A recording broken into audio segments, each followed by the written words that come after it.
Assalamualaikum warahmatullahi wabarakatuh. Banyak orang yang meremehkan dan memandang sebelah mata tukang ojek. Tapi saya santai saja, karena hidup ini memang tidak pernah lepas dari komentar orang lain. Karena menurut saya, apapun pekerjaan dan profesi kita di dunia ini adalah mulia selama pekerjaan itu halal, dan termasuk sebagai tukang ojek.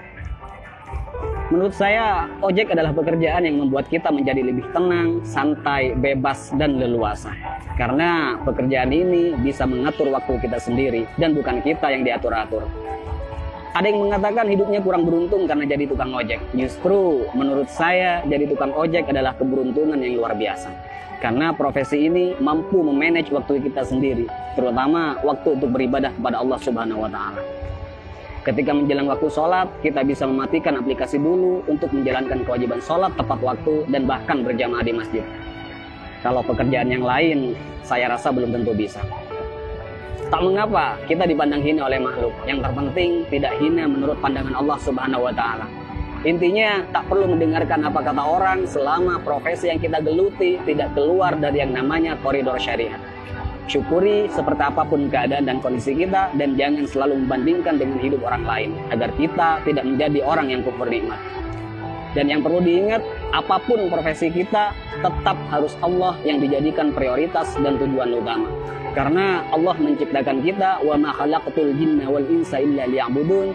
Tidaklah aku menciptakan jin dan manusia semata-mata hanya untuk beribadah kepadaku. Maka apapun status kita, apapun profesi kita dan pekerjaan kita, dan apapun peran kita dalam hidup, niatkan semuanya untuk ibadah kepada Allah Subhanahu wa Ta'ala. Ada sedikit motivasi dari saya, semoga bermanfaat. Bismillahirrahmanirrahim. Banyak orang kaya gelisah dengan kekayaannya dan hitung-hitungan dalam bersedekah, bahkan bersifat pelit dan kikir. Banyak artis bercerai padahal pasangannya sempurna, kaya, ganteng dan cantik. Banyak pejabat korupsi, padahal puluhan juta gaji dari jabatannya. Banyak polisi yang tak mengayomi, tapi malah memeras rakyat. Ada yang mengatasnamakan perjuangan, malah menilap dana bos. Banyak pembisnis sukses, tapi tidak jujur. Banyak yang masih bergelut dengan riba, hanya untuk gaya hidup. Ada yang menguasai banyak ilmu agama, tapi gemar bermaksiat dan tak mengamalkan ilmunya. Ada yang gemar berdakwah, tapi tak mampu mendakwahi dirinya sendiri. Ada yang suka minum khamr, narkoba, dan berzinah dengan alasan kesenangan. Ada yang sudah berkeluarga dan bahkan punya anak merasa kurang tentram, seolah jauh dari kata sakinah, mawaddah, warahmah. Ada atasan yang suka menyunat uang bawahannya. Ada seorang guru atau karyawan yang suka korupsi dan bahkan korupsi waktu.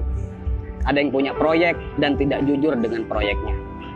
Banyak dokter, perawat, dan bidan yang tidak lemah lembut, tidak jujur, dan bahkan terkadang tidak memanusiakan pasiennya. Ada yang sibuk mencari dunia sampai lupa pada Tuhannya dan lalai dalam sholatnya. Dan masih banyak lagi kasus-kasus yang tidak bisa saya sebutkan semuanya. Mari kita berpikir, kenapa mereka demikian? Karena dalam hidupnya bukan Allah yang mereka jadikan prioritas dan tujuan utama.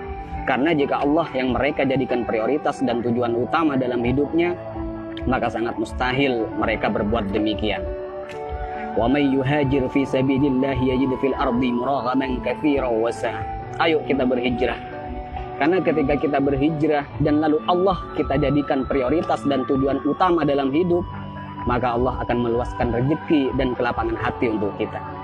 Dan ketika hati kita sudah lapang dan luas, maka sebanyak apapun persoalan yang kita hadapi dan sebesar apapun masalah yang menimpa kita, kita akan tetap tenang menyikapinya. Karena hati kita lebih lapang dan lebih luas dari masalah yang kita hadapi.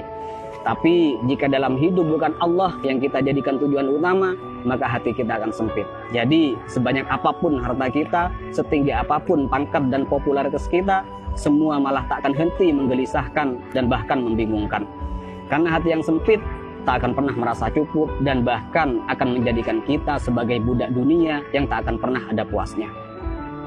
Jadi sekali lagi buat teman-teman, tak usah malu apapun profesi dan pekerjaan kita. Selama itu halal, semua adalah pekerjaan yang mulia.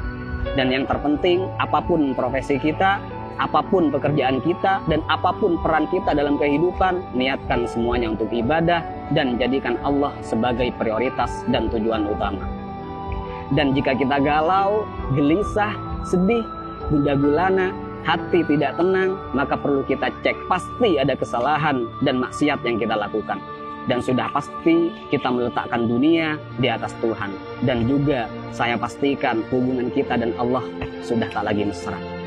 Jadi kesimpulannya, tolak ukur ketenangan dan kebahagiaan bukanlah kekayaan, bukan jabatan, dan bukan popularitas. Tapi tolak ukur ketenangan dan kebahagiaan adalah tergantung di mana letak Allah di hati kita. Assalamualaikum warahmatullahi wabarakatuh.